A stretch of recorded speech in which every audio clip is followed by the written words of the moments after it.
what might have been thrilling NFL playoff action that does not include the Green Bay Packers this weekend. Weekend number 2. Still plenty of news regarding the Packers, though, takes place during this week. Lily Zhao, Brandon Cruz, Tim Van Vorn, and you. We're glad we're all here to get things going. Here's our starting lineup. Matt LaFleur not packing up and leaving town.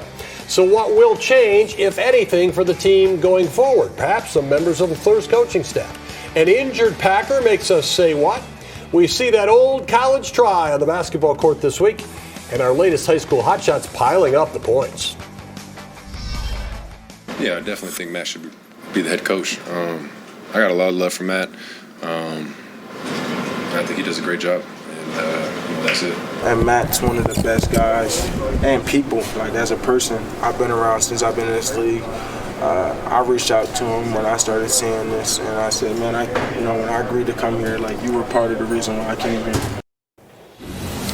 If you want two guys on the roster to speak for you, I'm going to say Micah Parsons and Jordan Love aren't bad, right? So they speak for him, and then the Packers speak loudly this week, wrapping up an extension with Matt LaFleur and also committing to Brian Gutekunst and Russ Ball going forward. Same corporate structure. Ed Policy, the new team president. That's the backstory. Let's dig into it a little bit. Are you surprised? I don't think I am. I think going into it, I was waffling a little bit, but I thought that, no matter what, Matt LaFleur was going to be back for the Green Bay Packers. It was just a question of how long. And now we know it's a multi-year contract extension. Of course, don't know the length of that just yet, but Matt LaFleur wrapping up 7 seasons in Green Bay. He will be there for an 8th and beyond. But again, this just shows the commitment that Ed Policy has to Matt LaFleur. Didn't want a lame duck coach. Wanted to make sure he was in town, and he got their guy. And so, Matt LaFleur on the other end expressing his interest in wanting to stay with the team, has the vocal support from his players. Now the question is, all right, you get your contract extension. Let's go win some games and win some games in the playoffs. Bro hugs, high fives, etc. Is that Matt LaFleur? I think so. I think the one thing that you do see here is the players have not. He's never lost a locker room, I don't think. You have frustrating moments, frustrating ends to seasons, and some questionable decisions, be it play calling or maybe having guys doing certain things. But overall, he seems to have always been a player's guy, and he seems to deliver on that front. I don't ever remember hearing anybody really bad-mouthing him that way. So if you're going to look at it from that point of view, where we started with the 2 stars on this team talking highly about this head coach, it's the natural move, I think, for Ed Policy to bring him back. I think when you look outside, though, at what happened and the way this season ended, the way that some trends continued with Matt LaFleur as the head coach, that's where the questions arose. I know we had those here. To me, I'm mildly surprised that he is back, but I understand where they're coming from. The Packers clearly believe the people are right if the results haven't been. Now, will that faith be rewarded? Brian Gutekunst is the general manager, and he's sticking around. That's right. The foundation remains the same for the Green Bay Packers. Again, Ed Policy, Brian Gutekunst, Matt LaFleur, those guys know each other very well. And Brian Gutekunst, I think, is a foundational piece for this front office and for this organization to return.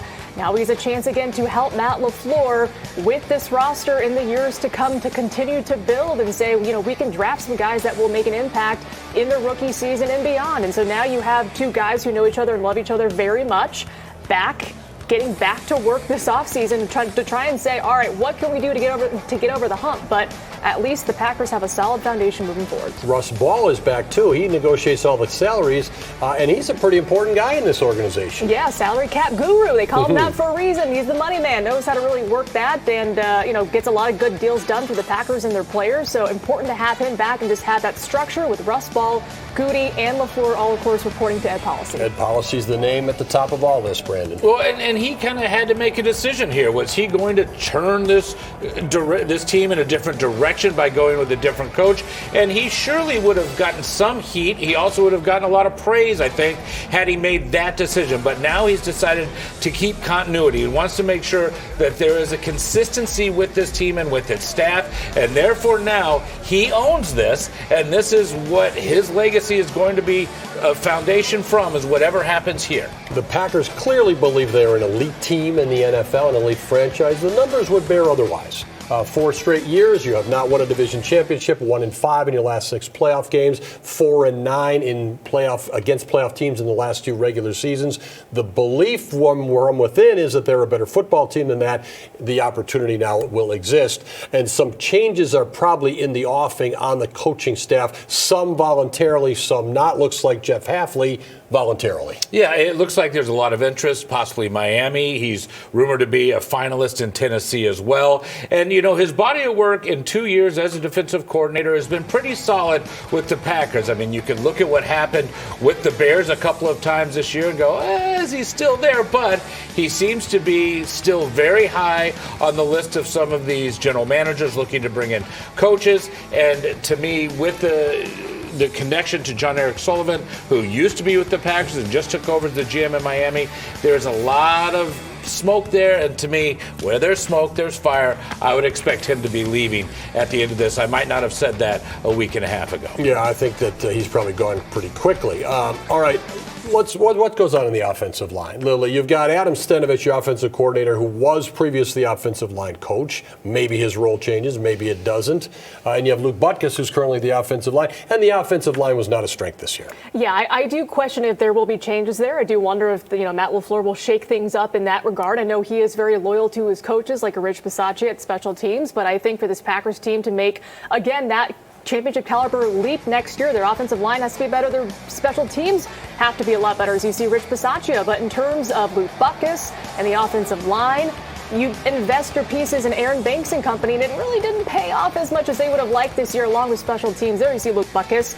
So I'm questioning if they will make a change there, because that, I think you see, is the cornerstone of an offense, protecting your quarterback. They were very injured this year, but really couldn't get things done, so I do question if he'll be back next year. Misplaying certain guys at certain positions, yes. Taking a long time to make decisions there. The Packers coaching staff, Matt LaFleur at the head of that, has been in line for some criticism about maybe staying too long with certain coaches, certain players in certain spots. We'll see what comes next. The Bucs are going to see what comes next, and I'm not sure they're going to like what they see. Guys, we got half the year left. I don't think people are sitting there looking at the record right now. I think they're trying to get it right. So that's where it goes. Obviously, you look at it, I don't even know what we're out. 2 games, 1 game from the play-in. Like, it's a whole half a season left. 3 straight losses for the Bucs heading into Monday's holiday game down in Atlanta. Is this team going anywhere good? No. Right now, I mean, you hear the optimism, and there are 41 games left in this season, but this team has showed its inability to be consistently good, and it feels like that a comment like that from the head coach shows that he may have lost this locker room. At least these guys aren't all on the same page, and that's showing night in and night out. I mean, 2 huge blowout losses this week where this team was down by 39 and 41 points in games. And that's not a winning formula, let alone guys playing together. So to me, there's something going on that isn't connecting these guys. And they're at a point where you have to be connected at this point if you're going to have success. And they're not. You were there the other night, Lily, when 2 star players from Minnesota didn't play. Bucs still got drilled at home. And Giannis Antetokounmpo kind of interacting with the fan in a strange way for a home game. Yeah, it was weird because, again, we're at Pfizer Forum. It's a home game. I'm hearing boos, and, rightfully so. I mean, it was a really dismal performance from the Bucs against the Timberwolves. No Anthony Edwards, no Rudy Gobert. Their top 2 guys were out. You would think the Bucs would take advantage. They didn't. They go to the locker room. There was, of course, booing before this moment, but fans were booing the team when they were walking into the locker room, booing them on the court as well. And I think that's just fans showing their frustration. But you see Giannis get the bucket and one there. He hears the boos and he boos back. So here's his reaction to booing to the fans. When I get booed, I boo back. I've been doing all season. You guys haven't been with me on the road. Whenever I get booed, I boo back. No, this is home. I mean, do you have a message? It doesn't matter. I don't. It doesn't matter. No, it does not matter. It doesn't matter. I play basketball for my teammates. I play basketball for myself and my family. When people don't believe in me, I don't tend to be with them. I tend to be against them. And to clarify, I don't think Bucs fans are booing at Giannis, but I think they were just booing because it was a bad performance. Even when you're with your boo, it's against pretty rough stuff down there. Is there a silver lining? Not right now. I think you're starting to see a fracture. I mean, you got Giannis there booing back to the fans, and I get his frustration. He's still playing well. The team isn't around him, but the fans are getting frustrated. So right there is a fracture between a beloved player and the fans that adore him. And when he's taking that personally, you see a struggle. The other thing that he said in those conversations after that game is how this team really isn't listening to one another. He's trying to message them, and he compared it to being a teenager listening to his dad and not paying attention until years down the line going, wait a minute, I think my dad was right.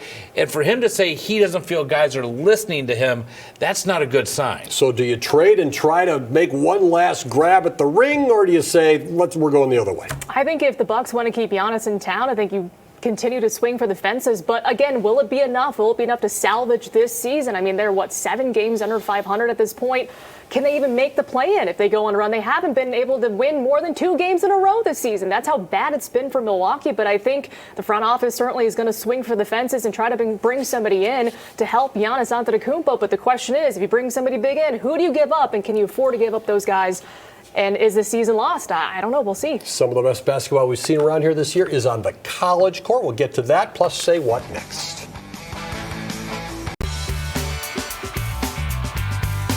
What is it when you're the lead of the parade? What do they call you? Isthmus. Antsiness or whatever the word is. You know, I never knew that. You learn something new every day. I would say that I felt like I was on the cusp of putting together one of the greatest seasons by Packer tight end, and that was something I was looking forward to, was just, leave my legacy on this game. Tucker Kraft leaving a legacy. Unfortunately for him, it was a torn ACL, and his season came to an end. But I like that fire, and that maybe kind of gets people fired up for what's to come in 2026. But let's talk about 2026 basketball. The good in college basketball right now is the Wisconsin Badgers. They are playing very well, Tim. What we saw this weekend, though, kind of an interesting game. They were blowing out Rutgers, and then they kind of had to hold on. Is this a team just feeling itself at that moment? They've had such an interesting week. The high of Michigan, of course, and then again on the road to Minnesota. And you think, well, it's going to be easy against Rutgers. And we've all seen with other sports, perhaps the ones we just talked about in the last segment, you cannot take your foot off the gas. So, Wisconsin does get the win, though. Bottom line at this point, they need to build a couple in the win column and get it. All right, you mentioned Minnesota. Lily, this was one of those games where it is a rivalry. And then we see a moment where they kind of let the Gophers get back in. They hit a 3 to tie the game. But then the Badgers do this, and you're going to see it unfold. Right call, right moment. What was this like? Oh, this was pandemonium. I mean, you see the crowd shots in Minnesota thinking they won this game, and John Blackwell says, not so fast, my friend. I'm going to hit a 3 at the buzzer. I mean, that was amazing. That was a fantastic shot by John Blackwell, putting the game on his back, his team on his back, literally, to get a win for the Badgers. I mean, that was a stunner, guys. Again, you need these plays from your star players to win these type of conference games, and you got it. They didn't play great in this game, but Braden Carrington did, and he's really started to come along right now, just at the right time for the Badgers. How important is he to their success in the Big Ten? I think important. When you look at this Badgers lineup, you talk about John Blackwell, Nick Boyd, Nolan Winter, Braden Carrington. He comes right in there and fits right in. A very nice day in Minnesota. I think 21 points in that win, but you need other guys to step up. It's, again, a very balanced Badgers team, but anybody else that can contribute, I think, will be big for this team, especially when they do get towards March and the playoff season. And he started his career at Minnesota. He did. That's what it was a very sweet night for him. You're very right. Sweet. We talked about the Badgers holding on against Rutgers. This isn't something that Marquette could do when they were at DePaul, up by 11 many times in the first half, and then a 14-0 DePaul run to start the second half. And they never caught up. They've shown moments and stretches where you think, okay, there's a little something here, but Marquette just has struggled to close the deal, and they just seem a little short in confidence as much as anything else, which is to me odd because that was always part of the hubris of Marquette. And Lily, does that mean they don't have a leader? It doesn't seem like it sometimes when you watch them. Yeah, I think in Marquette teams of the past, you had Tyler Kolek, you had Cam Jones, guys who could close out games and be a star player for this team, and you don't really have that it guy this season on this roster, unfortunately. I mean, Chase Ross, Ben Gold, those guys who've been on the team for quite a while, haven't really taken that role as being the guy for Marquette, and they just have been just kind of lacking the scoring department. So I think they do lack a leader in that sense. All right, let's shift gears to the Panthers, Lily. They aren't playing very well. They were picked to win the Horizon League. Now they've lost a lot of games, including today. Where is this team's problem, and how can they fix it before their conference tournament in early March? Yeah, I think it's just an issue for them of just kind of getting into big holes and not able to kind of claw back. That's really been some of their issues as of late, or it's just their inability to defend. I mean, you have a great game today from Lamar Aguilar, 35 points, but you still lose to the Mastodons, and, you play inspired basketball, but you lose close games. I think their issue is they get into too big of a hole and they can't claw back. The injuries certainly don't help, but tough season thus far, tough stretch for UWM thus far. She mentioned Aguilar, Tim. He has 35 today, but they still lose by 18. He has 9 and a loss to Oakland. I mean, he's kind of their guy right now. Is there anybody else on this team that can do anything? Josh Dixon's had some big games. They've been hurt by injuries to key players earlier in the season. Bart Lundy continues to kind of pull his hair out, quote unquote, with Bart Lundy. But I mean, he's frustrated with the effort of this team. He says, "Look, we're going to get hit hard by these teams. We have to respond to that." And I know he's frustrated that they haven't been able to do that on a regular basis. Do you think they can get healthy enough to compete in their conference tournament and make something happen? I think they can. We'll see if they can. But I'm confident the Panthers can make a run here. All right. Well, that's it for college basketball. Coming up, our high school hotshot. Don't go anywhere. Welcome back. She's been a 4-year starter for her high school team, all while playing with some of her teammates since she was 4 years old.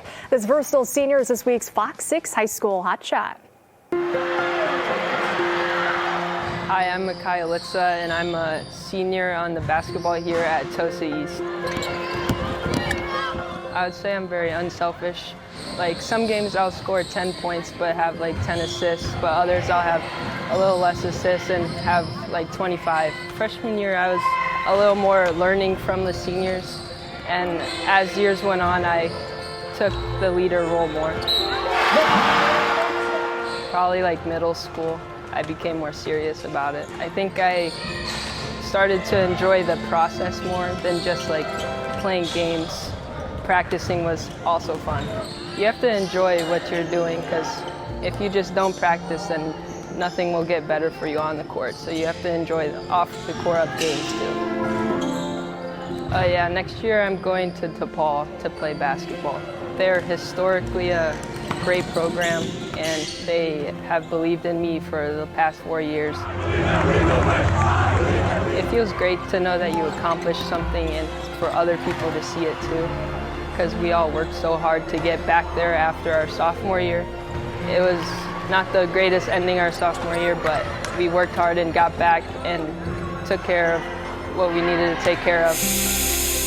I've watched it probably like 5 times. It feels the same every single time. Relief. It's stressful going through the game because of how close it was, but the ending is always great.